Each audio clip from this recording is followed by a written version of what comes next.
Bien, bonjour à chacune et chacun. Voilà, je suis très heureux d'avoir honoré l'invitation de votre communauté et de Marcel en particulier. Vous savez que le Seigneur passe jamais seulement par le collectif, mais toujours par une personne, par un prénom.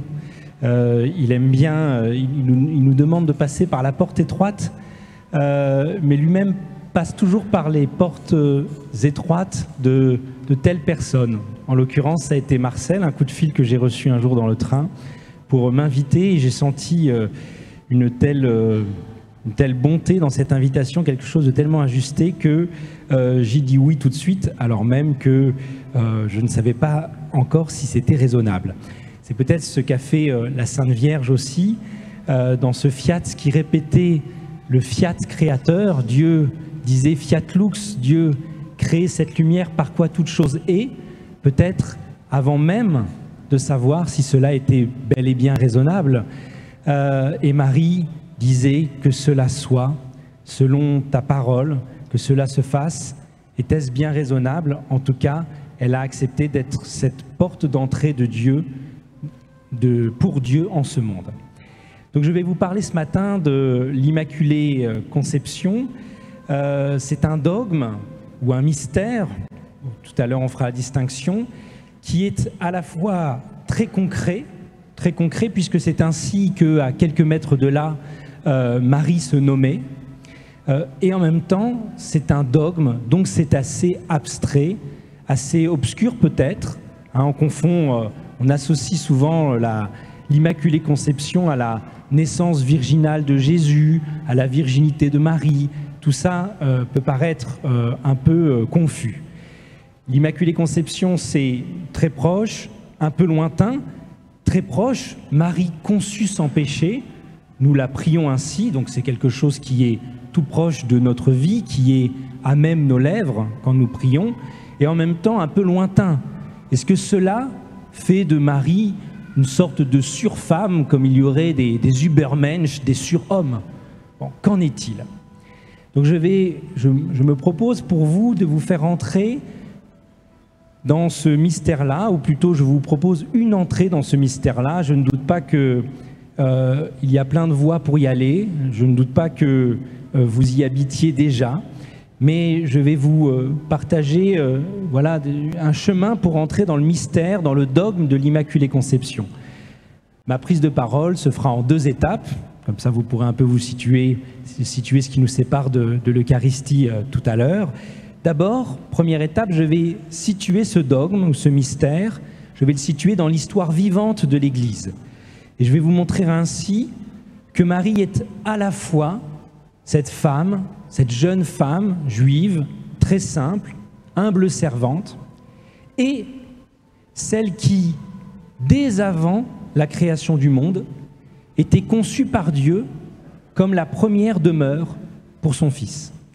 Donc à la fois quelque chose d'ample, je vais vous parler presque de métaphysique, en tout cas en situant Marie tout près de là où battait le cœur de Dieu dès avant la création du monde, et en même temps vous montrer qu'elle est vraiment une parmi d'autres, une humaine parmi tous les humains. Donc ça sera la première étape, situer le dogme de l'Immaculée Conception dans l'histoire vivante de l'Église, et dans une deuxième étape, plus personnelle, déployer les effets de ce mystère dans nos vies quotidiennes. Déployer les effets de ce mystère dans nos vies, un peu passer de la théorie, situer ce dogme dans l'histoire de l'Église, à la pratique. Alors, pour ma première étape, ce qui est assez intéressant en travaillant pour vous, notamment dans le train hier, j'ai mis 7 heures pour venir, alors ça permet de maturer ce qu'on a envie de dire, j'ai remarqué que les étapes de l'élaboration ou de la découverte progressive du mystère de l'Immaculée Conception, ces étapes sont les mêmes que celles de toute vie humaine. Dans une vie, il y a 3 étapes. Il y a 3 étapes. Il y a d'abord l'enfance. Et l'enfance, je la caractériserai par 2 mots. L'enfance, c'est l'adhésion spontanée, le oui spontané, le oui sans réflexion. Vous voyez, vous dites à votre enfant de 4 ans que ce soir le Père Noël va passer, ça sonne à la porte, Qu'est-ce que c'est? C'est le Père Noël, il distribue des cadeaux, l'enfant y croit.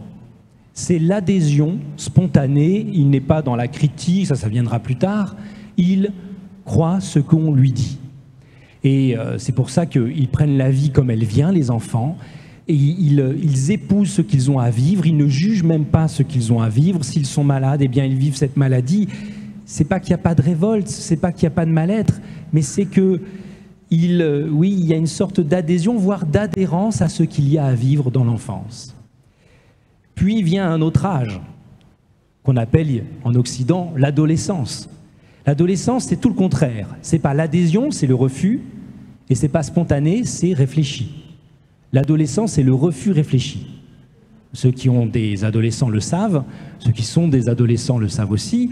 Qu'est-ce que vous dites? Vous dites, non mais tu rigoles, tu crois vraiment que le Père Noël, il va se faire 1,5 milliard d'enfants en une soirée? T'as jamais remarqué que Tata Agnès, elle s'absentait à chaque fois que le Père Noël passait? Tu crois vraiment que le Père Noël a les mêmes chaussures que Tata Agnès? Non mais tu rigoles, tout ça c'est Coca-Cola, c'est le capitalisme, on se fait avoir, etc. Ça c'est l'adolescence.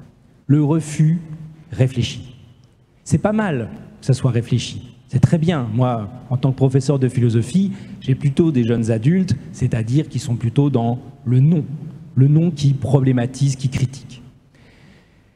Certains croient que c'est ça aussi l'âge adulte, le refus réfléchi, ne pas se laisser raconter de sornettes, etc. Or, je crois que l'adulte, c'est le meilleur des deux. Le meilleur dans l'adhésion spontanée, le meilleur c'est l'adhésion, c'est le oui. Le meilleur dans refus réfléchi, c'est réfléchi. L'adulte, c'est l'adhésion réfléchie. C'est, vous voyez même dans votre histoire de foi, sans doute qu'au début, vous avez dit un oui qui était plus grand que vous. Vous avez connu un moment d'enfance, si vous êtes un converti, même si vous étiez déjà adulte.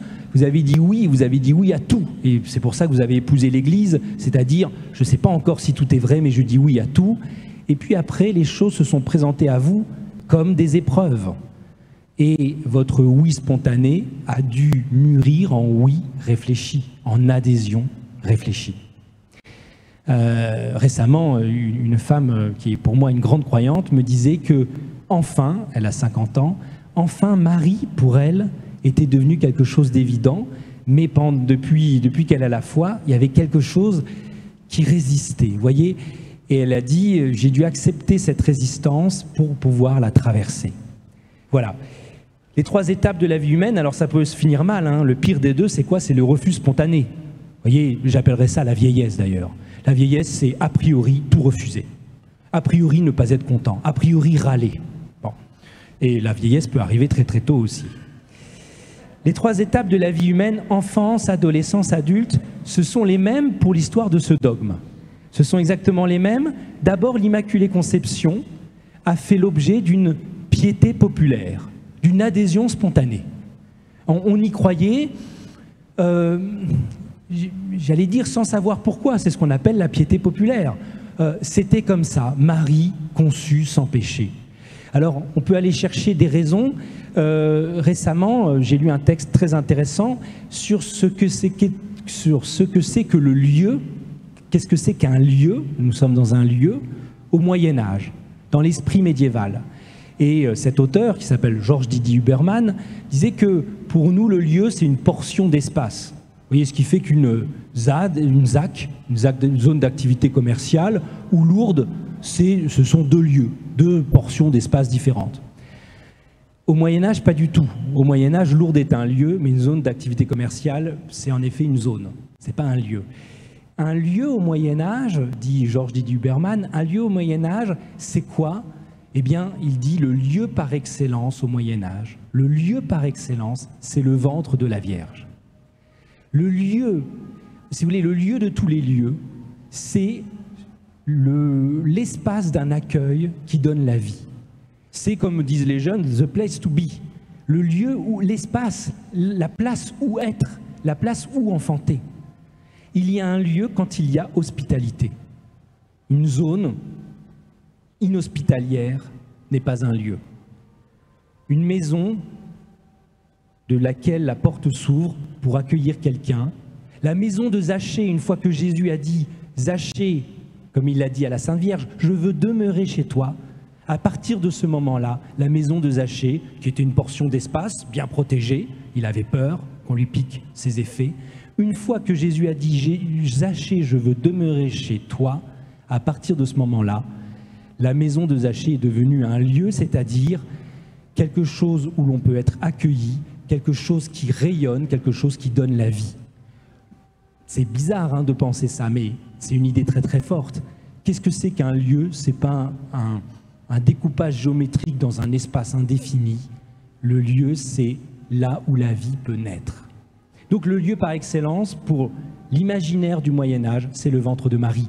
Donc l'adhésion spontanée au dogme de l'Immaculée Conception était articulée à cette idée que la demeure où Dieu, dans laquelle Dieu est venu dans le monde, cette demeure devait être belle et bonne, absolument belle et bonne. Et Marie ne pouvait être que conçue sans péché. Zachée, lui, il a dû rentrer vite fait chez lui pour aller ranger. Bon, mais Marie, elle, puisque ça vient immédiatement, eh bien cette demeure était déjà un lieu, c'est-à-dire un espace d'accueil. Mais on ne s'en est pas arrêté là, on ne s'est pas arrêté à cette piété populaire. À un moment donné, il y a eu un débat, et c'est le moment de l'adolescence, un débat qui nous a mis dans une posture de réflexion. Il y a eu un débat avec un refus réfléchi de ce dogme chez certains théologiens et une défense de cette idée, de cette piété populaire chez d'autres théologiens. Moi, je vais, de façon assez rapide, vous présenter quelle a été la démarche. Donc, deuxième temps, on est dans la réflexion, on est plutôt au moment de l'adolescence où des théologiens vont croiser le fer pour soit dire que ça appartient à la piété populaire, mais ça ne peut pas faire partie du corpus théologique de l'Église, et d'autres, si, ont défendu ceci. Moi, je vais le faire avec un théologien, c'est ce qui m'a intéressé c'est celui qui m'a intéressé dans mon petit livre « Marie comme Dieu la conçoit ». Ce théologien s'appelle Jean Dunscott. Il est né en 1266 dans un petit village d'Écosse qui s'appelle Duns, donc Jean Dunscott. Duns, c'est son village, Scott, c'est l'Écossais. Et Jean Dunscott, en effet, refusait quelque chose. Il refusait de croire que la cause de l'incarnation, la cause de la venue de Jésus dans notre chair, ou du Verbe dans notre chair, c'était le péché d'Adam.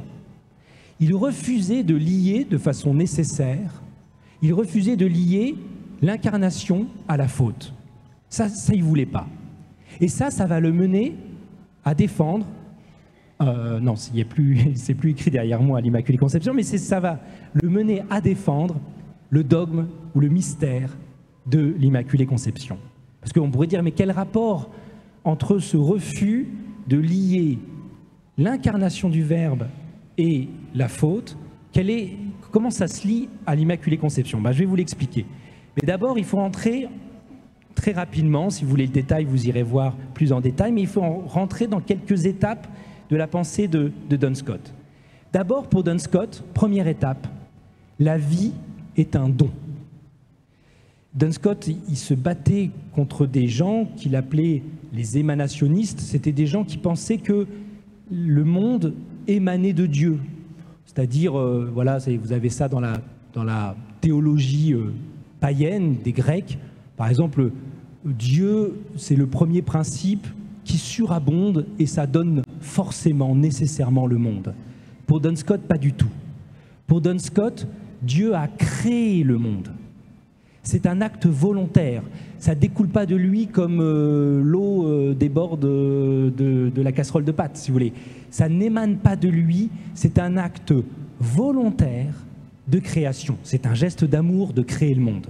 Et c'est un geste d'amour, c'est comme quand on fait un cadeau à quelqu'un, qui n'était pas logique, qui n'était pas nécessaire, qui aurait pu ne pas avoir lieu. Dieu est trinitaire, qu'est-ce que ça veut dire? Ça veut dire que de toute éternité, il s'aime et il se connaît parfaitement. Il n'avait pas besoin de créer le monde pour être aimé de ses créatures. Il n'avait pas besoin de créer le monde pour être connu. Il s'aime et il se connaît parfaitement dans la circumincession trinitaire, dans cette vie d'amour qui est le cœur battant de la Trinité. Et donc, si créer le monde, c'est par surcroît. C'est comme quand on fait un cadeau. La personne nous dit « Oh, il ne fallait pas ». Non, il ne fallait pas, ce n'était pas nécessaire, c'est c'est par surcroît, c'est pour te dire que je t'aime, mais au fond, j'aurais très bien pu ne pas.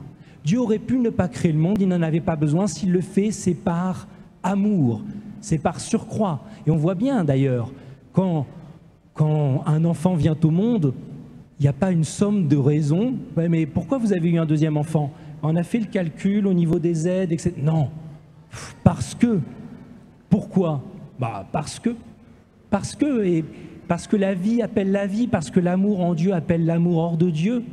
L'amour en Dieu, la Trinité, appelle sans doute la création du monde, peut-être. Mais il y a quelque chose de gratuit là-dedans. Jean Dunscott est un frère franciscain très très attentif à la beauté gratuite du monde. Ce qui lui fait dire que la vie est un don, ce qui lui fait dire que toute vie commence par un merci. Votre vie débute quand vous en rendez grâce. Vous pouvez vivre toute votre vie, c'est l'objet du petit traité de la joie que j'avais écrit, parce que c'est comme ça que j'étais venu moi-même à me convertir, avec l'impression qu'on peut vivre toute sa vie à côté de ses pompes, toute sa vie en croyant que la vie est un dû.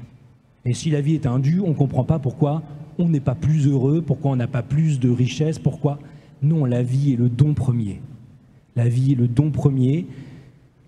Et la seule chose qu'on a à faire, c'est d'ouvrir la main et de recevoir. Mais alors, deuxième étape de la pensée qui va nous mener à l'Immaculée Conception, la vie est un don, mais un don à qui? Est-ce que c'est à nous? La création est un don, mais pour qui? Alors, est-ce que c'est à nous? Oui, en un sens, nous sommes donnés à nous-mêmes. Nous sommes une bonne nouvelle, nous sommes donnés les uns aux autres. Oui, c'est vrai. Mais en même temps, nous sommes nous-mêmes ce don-là. L'idée géniale de Dunscott, c'est de dire que la création du monde est un cadeau que Dieu fait à Dieu, plus exactement que le Père fait au Fils en vue de son incarnation. Ça va être la grande idée. Et là, vous avez l'Immaculée Conception qui se profile. La création du monde, le monde est un cadeau. Toute vie commence par un merci, mais c'est un cadeau qui nous envoie vers plus que nous-mêmes, car nous sommes nous-mêmes le cadeau que le Père fait au Fils en vue de son incarnation. Ça peut vous paraître abstrait, c'est dans la Bible. Regardez ce que dit saint Paul aux Colossiens, chapitre 1, verset 16. Tout a été créé par lui et pour lui. Tout a été créé pour le Verbe. Tout a été créé par le Père en vue du Fils, en vue de son incarnation. Il y a une formule qui m'est venue dans Marie comme Dieu la conçoit. Je vais la répéter 2 fois. La voici. Avant d'offrir son Fils au monde en vue de la rédemption, le Père offrait le monde à son Fils en vue de son incarnation. Voyez, avant d'offrir son Fils au monde en vue de la rédemption du monde, avant tout ça, ça c'est vrai, le Père nous a offert son Fils en vue de notre rédemption. Mais avant ceci, le Père avait toujours déjà offert le monde à son Fils en vue de son incarnation. La chair est la surprise du Père au Fils. Dans la Trinité, il y a une circulation d'amour qu'on n'imagine même pas, qu'on touche quand on vit ça, dans l'amour filial, dans l'amour conjugal, dans l'amitié, on touche, c'est la vie trinitaire, on la touche plusieurs fois dans notre vie. Eh bien, quand on aime, on se fait des cadeaux. La chair est le cadeau du Père au Fils. Donc, il y aura évidemment cette idée que le Père va offrir le Fils en vue de la rédemption du monde. Mais avant tout ceci, il y a quelque chose de donné, il y a quelque chose qui est une immense bonne nouvelle, c'est que la chair est un cadeau. Le monde a été fait pour lui. Le monde a été fait pour qu'il puisse y prendre chair. La première conséquence de cela, c'est que notre chair est profondément bonne. Notre chair est bonne, la chair est bonne. Il n'y a que les gnostiques, les ennemis du christianisme qui disent que cette chair est mauvaise, qu'il faut s'en défaire, que le corps est un tombeau, qu'il faut quitter le plus vite possible. Non, la chair est bonne, l'amour conjugal est bon. Et d'ailleurs, regardez, la chair est tellement bénie, elle est bénie depuis la nuit des temps, c'est tellement vrai que c'est à propos d'elle que Dieu dit au 6e jour de la Genèse, « Cela est très bon ». Il s'arrête là. Il sait que Dieu, que son Fils, va prendre chair, c'est-à-dire va faire de ce lieu-là, notre humanité, sa demeure. Et c'est cela qui est très bon. C'est le but de la création du monde, c'est la chair humaine, pour que Dieu puisse venir l'habiter et l'habitant la sanctifier. Donc ça veut dire aussi que le péché est second. Le péché est arrivé comme une mauvaise surprise, sans doute, mais il est second. Il n'a jamais la puissance, jamais la puissance d'entamer la bonté de la création, la bonté de la chair. Ça, c'est la première conséquence. La chair est bonne. La deuxième conséquence, plus théologique, qui va nous intéresser et qui nous mène au mystère de l'Immaculée Conception, c'est que si tout cela est acceptable, si ce que je vous ai dit de ce que pense Duns Scotus, à savoir que 1, la vie est un don, 2, la vie est un don qui passe par nous pour aller au Fils. Tout a été fait par lui et pour lui, de telle sorte que notre vie commence par un merci, mais se continue par un me voici. À la fois la vie est un don, mais on n'a pas le droit de la dévorer. Elle est un don qui passe par nous pour aller vers notre prochain. Bon, donc la vie est un don à qui? Un don du Père au Fils, de telle sorte que la chair est bonne, mais de telle sorte aussi que Marie venait à l'idée de Dieu avant la création du monde, en vue de la création du monde. Vous voyez, si le but de la création du monde, si le but du monde, c'est que le Verbe y prenne chair, eh bien, il y fallait une mère. Marie est avant la création du monde. Prendre chair, c'est venir d'un autre que soi. Et là, Dieu nous révèle qu'il est amour. Il se révèle par sa création, ne serait-ce que par le fait que si l'incarnation est le but si l'incarnation est le but de la création, eh bien, on voit un Dieu qui veut passer par quelqu'un d'autre pour être. C'est-à-dire qu'il nous dit, on n'est pas par soi-même. On est toujours par un autre que soi. Je veux passer par la porte étroite d'un sexe de femme. Je veux passer par quelqu'un, car prendre chair, c'est toujours prendre chair de quelqu'un, en l'occurrence Marie. Mais si tout cela est le projet de Dieu, si tout cela est ce que Dieu méditait avant la création du monde, eh bien ça veut dire que Marie venait à l'Esprit de Dieu avant cette création du monde, ce qui veut dire que Marie est conçue sans péché. Ça veut dire que Marie vient avant toute cette histoire du péché. Elle vient avant la chute d'Adam et d'Ève. Et avant toutes ces histoires terribles que nous raconte l'Ancien Testament et puis nos manuels d'histoire. Elle est cette part toujours vierge, comme on la confesse, conçue sans péché, cette part toujours vierge car elle est, on pourrait dire, si on dit du Christ qu'il est le premier-né de toutes les créatures, on pourrait dire qu'elle est la seconde-née de toutes les créatures. Elle est née dès avant la création du monde parce qu'elle est le but de la création du monde, à savoir l'incarnation du Verbe. C'est un peu au perché ce que je vous dis, en même temps, vous voyez bien que c'est lié à ce que nous confessons dans notre foi, et cette audace théologique de ce théologien franciscain, Jean Duns Scotus, elle est confirmée par les Écritures. Vous voyez, quand l'ange Gabriel dit à Marie qu'elle enfantera le Fils de Dieu, qu'elle portera le Verbe, il lui dit « Ave Maria », et il la nomme « comblée de grâce ». Kékaritomene en grec. Et kékaritomene, c'est pas, nous on dit comblé de grâce en 3 mots, mais en réalité c'est un seul mot et c'est un nom. Et c'est un nom, en fait, il la nomme. Il dit, je te salue, toi qui te nommes comblé de grâce.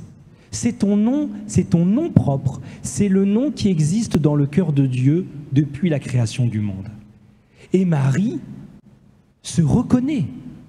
Et Marie reconnaît le nom par lequel Dieu l'a nommée en vue de l'incarnation de son Fils, c'est-à-dire dès avant la création du monde.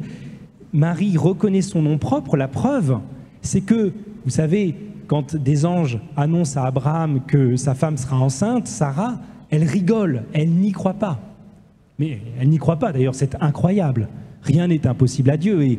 et ne pas y croire, c'est normal. C'est que la foi porte sur l'incroyable. Bon, mais Sarah n'y croit pas, Zacharie non plus n'y croit pas. Bon, Sarah, elle rigole, Zacharie, bon. Marie, elle y croit. Parce que la question porte simplement sur le comment. Mais comment sera-t-il possible? Comment cela sera possible? Je n'ai pas connu d'homme. Je n'ai pas connu d'homme. Vous voyez, ça porte sur le comment. Quelque part, l'ange lui annonce ce qu'elle savait qu'elle était. Donc à la fois, c'est une découverte, comme quand vous tombez amoureux. À la fois, vous faites la découverte de quelqu'un et à la fois, vous vous dites que c'est la personne qui se destine à devenir l'être que vous aimez. Alors il faut du discernement, c'est plus compliqué que ça, mais quand on rencontre vraiment quelqu'un, on ne comprend pas ce que c'était que notre vie avant de l'avoir rencontrée. C'est pour ça qu'elle nous manque d'ailleurs, cette personne. Elle vient à nous manquer parce qu'on n'imagine plus notre vie telle qu'elle existait avant la rencontre de cette personne. Quelque part, voilà, c'est ce qui arrive avec les enfants qu'on a, on n'imagine plus notre vie sans ces êtres-là. Eh bien, Marie, quelque part, découvre quelque chose, elle est saisie de crainte, et en même temps, elle découvre quelque chose qui fait absolument partie d'elle. Voilà pour le débat théologique, donc c'est la deuxième étape de l'Immaculée Conception dans la vie de l'Église. Première étape, l'enfance. Bon, l'enfance, c'était un objet de piété populaire. Deuxième étape, l'adolescence, on s'est mis à réfléchir et on a fondé la chose. On a fondé avec un débat un peu corsé autour de la cause de l'incarnation. Saint Thomas d'Aquin, par exemple, n'est plutôt pas d'accord, même s'il est très mesuré avec cette idée. Lui, il demeure quand même dans cette idée que la cause de l'incarnation, c'est la rédemption. Duns Scotus dit, mais non, c'est tellement beau l'incarnation que ça doit avoir une cause seulement positive. Ça voudrait dire, dit Jean Duns Scotus, que si Adam n'avait pas péché, le Verbe ne se serait pas incarné. Non, c'est pas possible. Bon. Et enfin, l'âge adulte. L'âge adulte, c'est le 8 décembre 1854. J'ai pas recopié la formulation du dogme, mais en effet, l'Église reconnaît l'Immaculée Conception comme un dogme, je vais vous dire un mot là-dessus, ou comme un mystère. Et là, il s'est passé quelque chose d'extraordinaire, 4 ans plus tard, ici, juste là. Il s'est passé quelque chose d'extraordinaire, c'est que après l'âge adulte, il y a de nouveau eu l'enfance. C'est que Marie est apparue à Bernadette en lui donnant son nom. C'est pas Kékaritoménée, c'est pas la combler de grâce, mais c'est l'Immaculée Conception. Vous avez compris que c'était la même chose.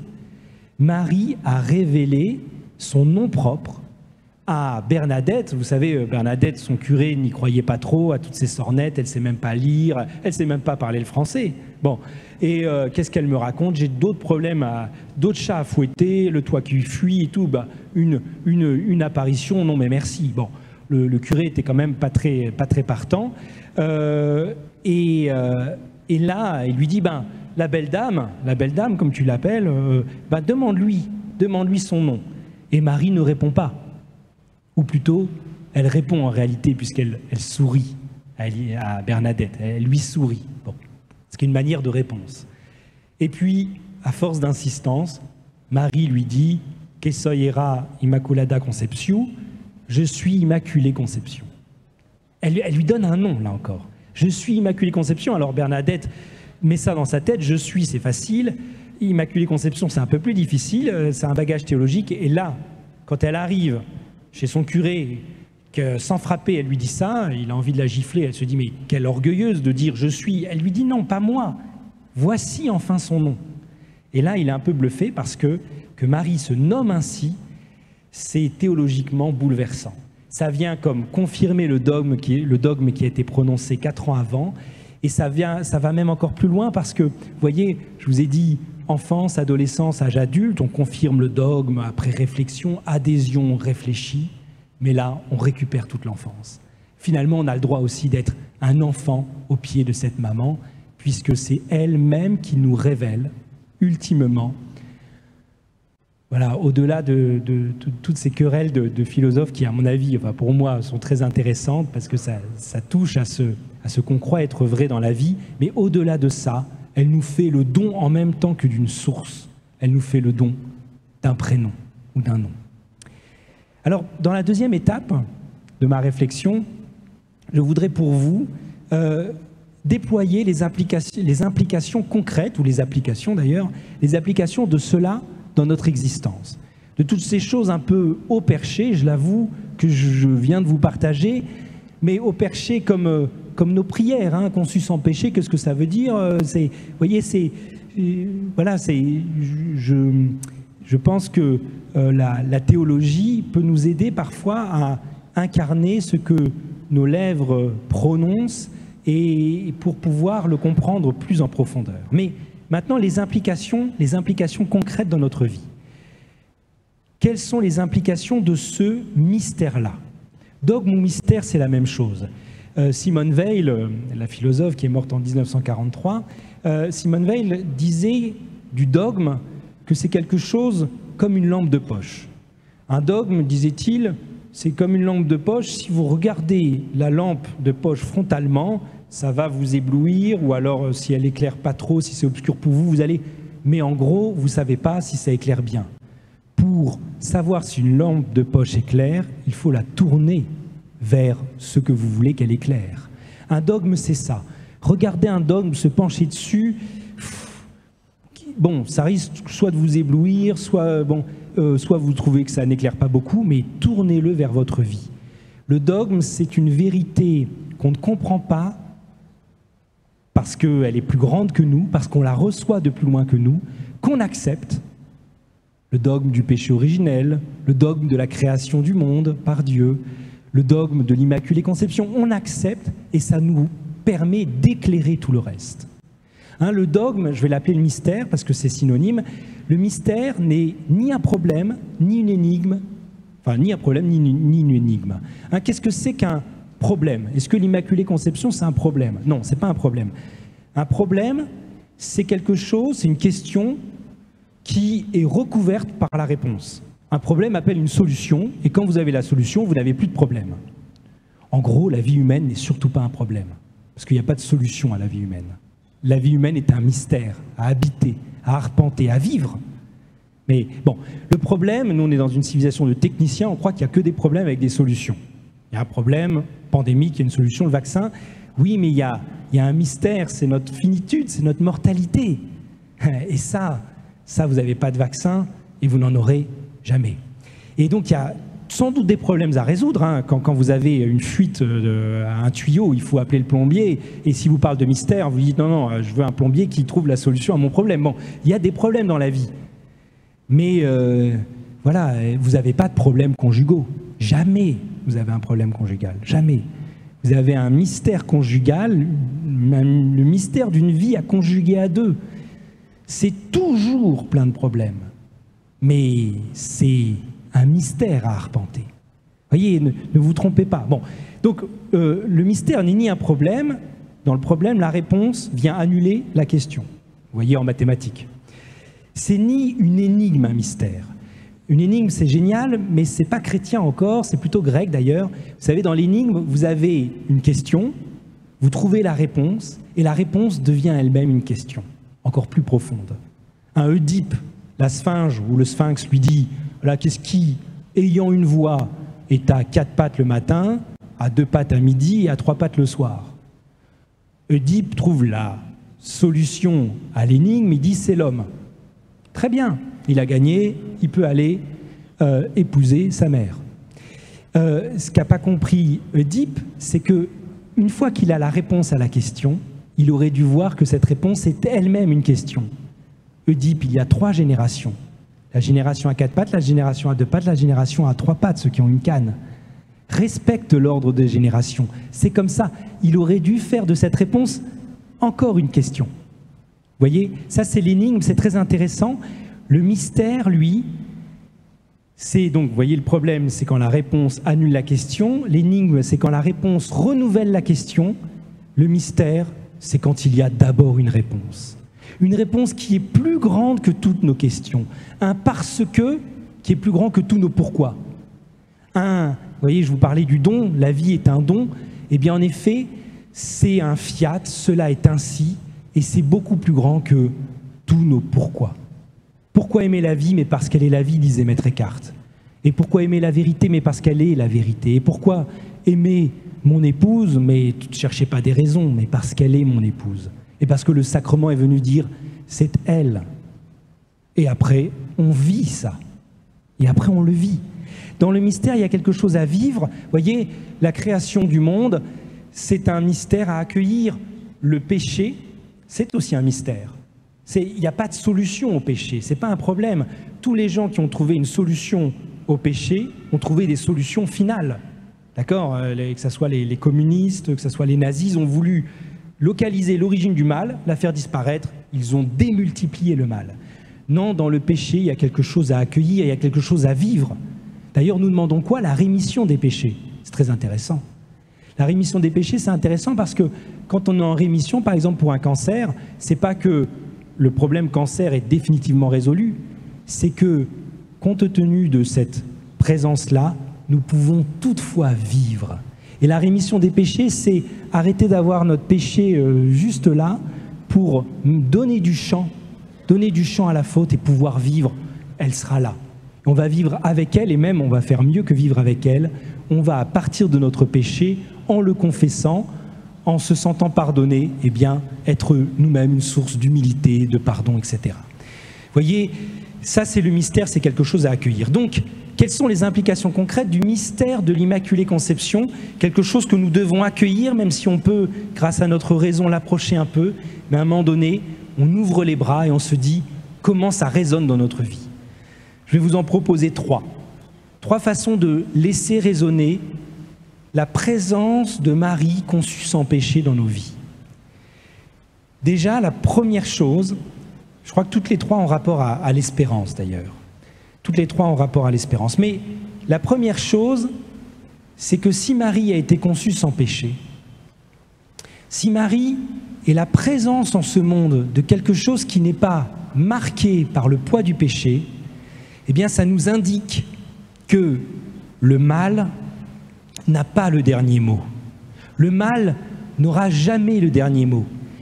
Certes, il y a eu dans l'aventure humaine quelque chose qui, dû à la liberté de l'homme, s'est appelé le péché et est venu obscurcir les plans de Dieu, est venu blesser la création, blesser la sexualité, blesser, enfin, oui, il y a ça.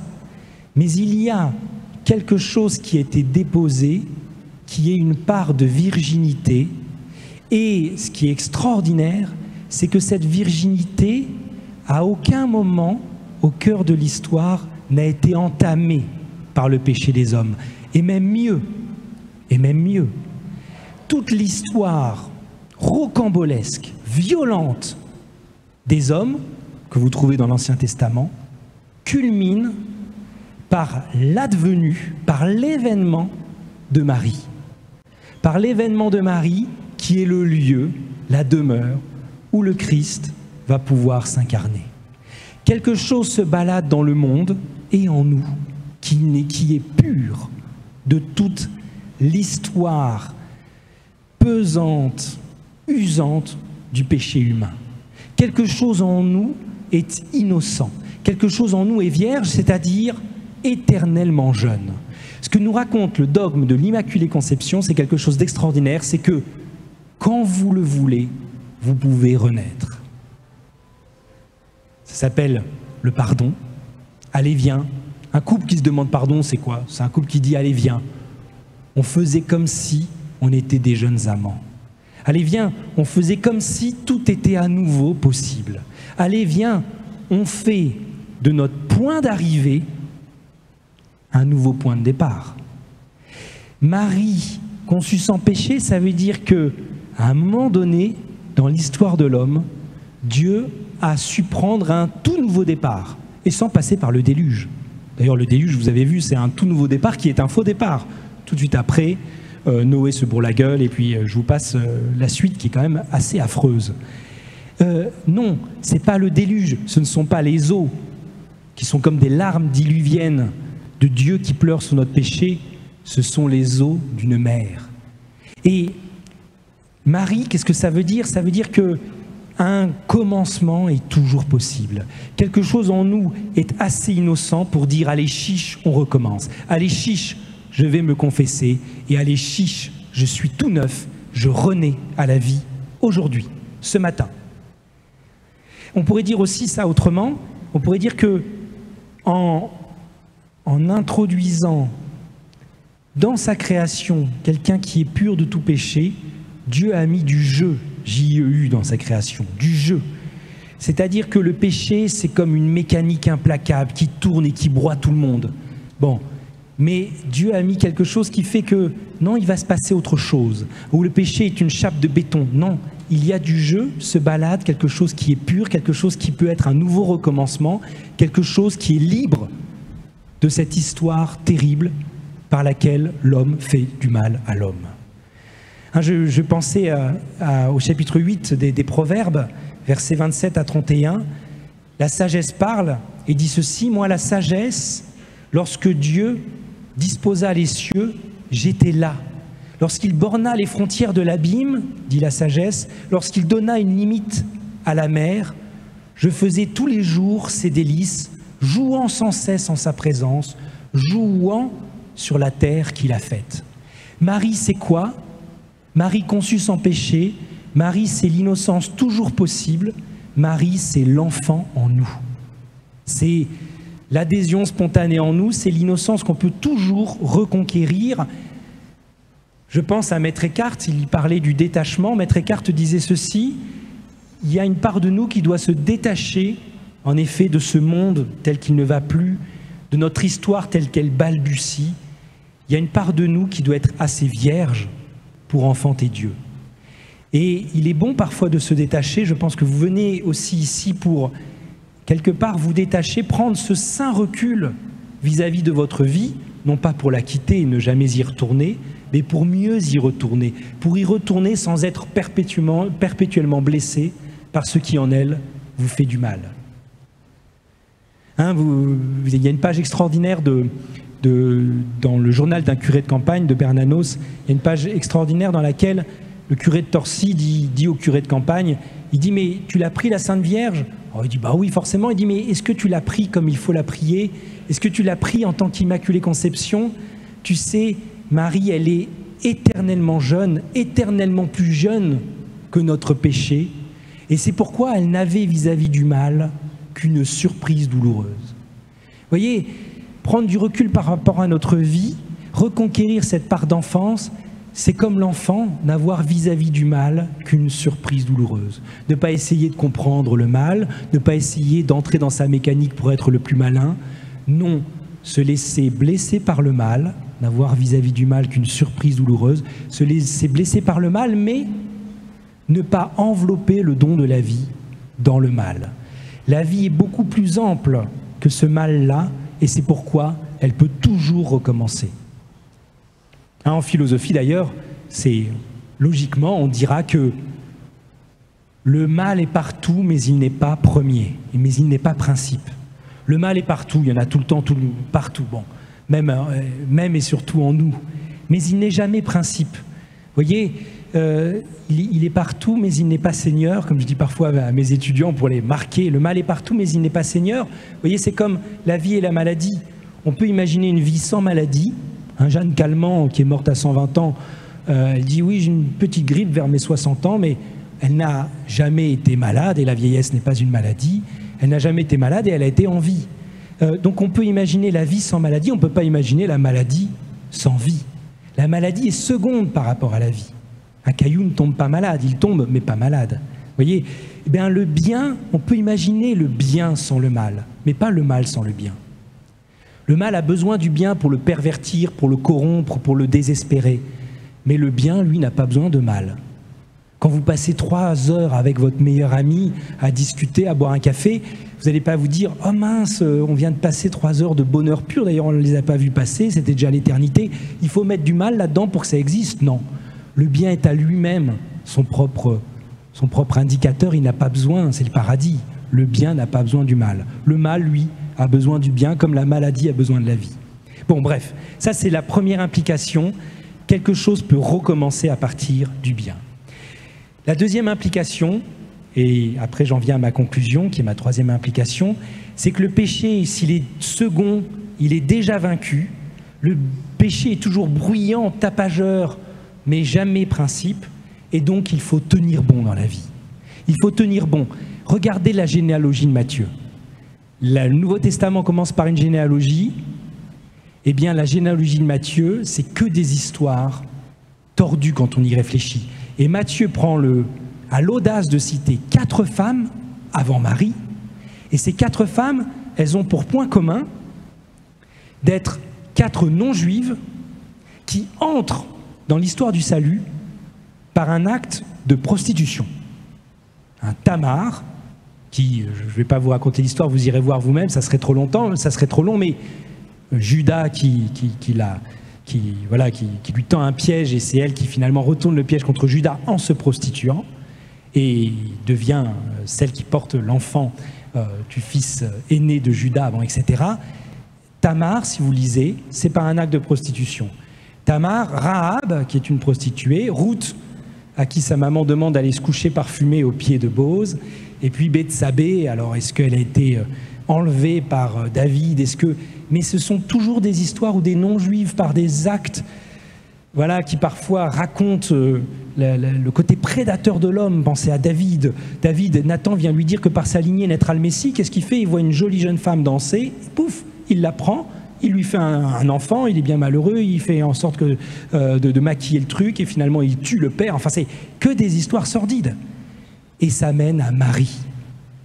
Et ça, c'est ça tenir bon, c'est-à-dire que notre virginité, elle n'est pas en amont de nous comme quelque chose qu'il faudrait protéger de la souillure. Notre virginité, elle est devant nous. Dieu la fabrique notre pureté, c'est-à-dire notre proximité à lui à partir de tous nos détours, malgré et à partir de nos péchés. Ça va être un peu provocateur ce que je vous disais, mais j'ai dû provoquer un ami. Il m'a dit, mais au fond, Marie, c'est un ami athée qui vient de l'islam, mais qui s'est défait de la religion de façon très forte, une religion très présente, et il est devenu athée. Il dit, de toute façon, Marie, c'est sans doute, elle a voulu maquiller une grossesse qui est arrivée comme ça, et moi je vais te le dire franchement, Jésus c'est un fils de... Et je lui ai dit, peut-être, mais si tu mets un pluriel au dernier mot, parce qu'en effet, Tamar, Rahab, Ruth et Bethsabée sont cette histoire de notre éternelle prostitution au mal, à l'envie, à la possession, etc. Et pourtant, tout est sanctifié ultimement par ce Dieu qui a tenu bon, qui était ferme dans son espérance pour nous. Quand vous manquez d'espérance, dites-vous que l'espérance, c'est d'abord la vertu de Dieu qui, à travers tous nos détours, crée l'endroit pour nous rejoindre. Et enfin, et c'est ma conclusion, ma conclusion c'est dans le « Je vous salue Marie », maintenant et à l'heure de notre mort. Maintenant, en effet, nous avons 2 rendez-vous que nous indique Marie, 2 rendez-vous, même le deuxième, à l'heure de notre mort, c'est un vrai rendez-vous, c'est le rendez-vous, comme la police dit aux gangsters, on devra se désarmer, on devra tout rendre, tout donner, il faudra s'abandonner aux mains du Père qui nous ressuscitera. Il y a 2 rendez-vous. Si ma vie est un don, elle est un don vers le Christ, c'est-à-dire vers mon prochain, celui que vous êtes, celle que vous êtes actuellement pour moi et réciproquement. Eh bien, mon prochain, c'est maintenant. Et mon prochain, avec un P majuscule, c'est à l'heure de notre mort. Jésus nous donne chaque jour, à chaque minute, rendez-vous auprès de celui qui est à côté de nous. Et au jour le jour, à chaque jour suffit sa peine. À chaque jour vous sera donné un prochain. Il n'y a pas besoin d'aller chercher sur les 40 ans à venir. À chaque jour suffit sa peine. À chaque jour vous sera donné le Christ auquel vous êtes depuis l'éternité offert, car c'est lui qui vous accueillera à l'heure de votre mort, dans la demeure qu'il est en train de préparer pour chacun. Merci beaucoup de votre attention.